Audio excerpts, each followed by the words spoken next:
जय श्री कृष्ण दोस्तों, देखते हैं आगे का सा।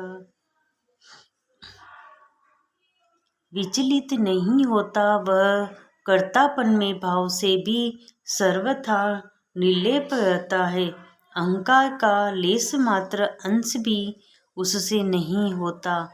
इस प्रकार आचरण वाले प्राणी केवल एक मुझको ही परम सत्तावन मानकर मेरा स्मरण करता हुआ तीनों गुणों का लंघन करके ब्रह्म भाव को पा लेता है। हे पार्थ, सृष्टि का मूल तू मुझे ही जान, क्योंकि गुणग्राही सुख का सागर तथा परमानंद भगवान मैं ही हूँ।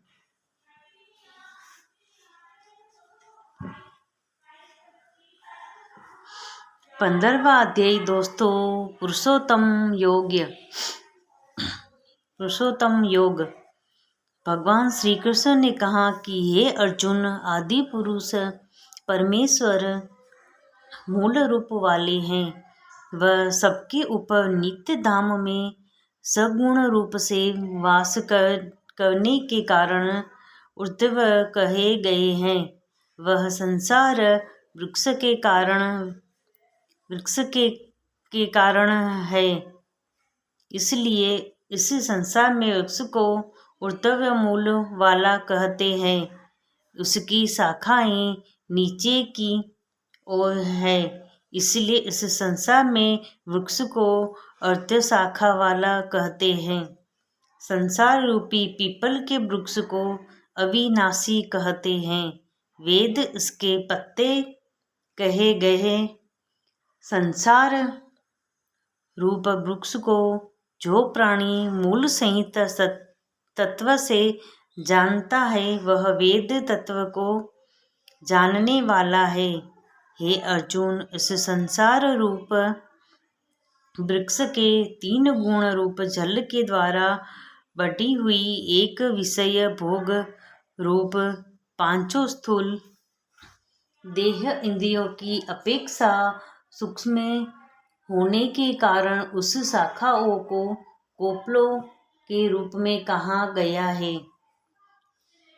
कोपलों वाली देव, मनुष्य और तीर्थय आदि योनि रूप शाखाएं एवं अहंता, ममता, वासना रूप जड़ें नीचे ऊपर सर्वत्र फैली हुई है। इस संसार में वृक्ष का स्वरूप जैसा कहाँ है, वैसा यहाँ विचार काल में नहीं पाया जाता।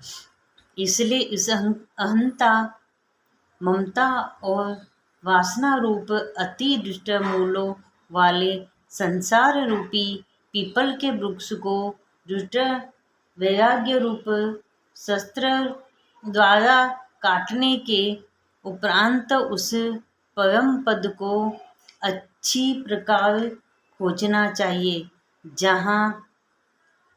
जहाँ गए हुए पुरुष संसार में पुनः जन्म नहीं लेते, जिसे परमेश्वर से यह पुरातन संसार वृक्ष की प्रभुति विस्तार को प्राप्त हुई है। आगे का सार अगली वीडियो में। जय श्री कृष्ण दोस्तों।